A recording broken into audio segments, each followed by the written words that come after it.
আমরা জানি আল্লাহর ঘর বাইতুল্লাহ তাওয়াফ করার ফজিলত অনেক।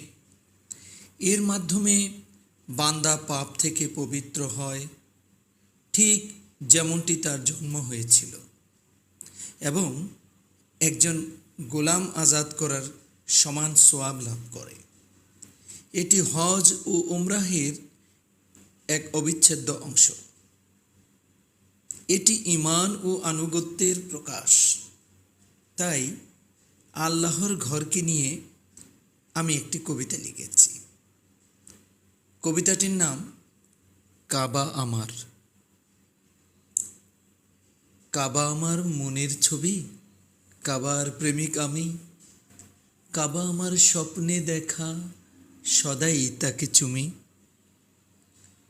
মক্কার আবু কুবাইস পাহাড়, তারই পাশে ঘর।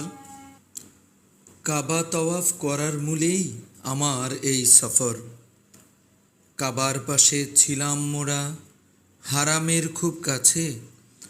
জমজমের ওই মিষ্টি পানি কাবার সাথেই আছে।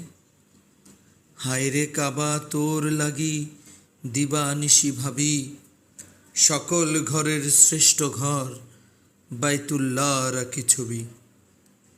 আমির ফকির কত মুসাফির কাবার পথযাত্রী, পবিত্র ঘর তাওয়াফের লাগি ছুটছে দিবারাত্রি।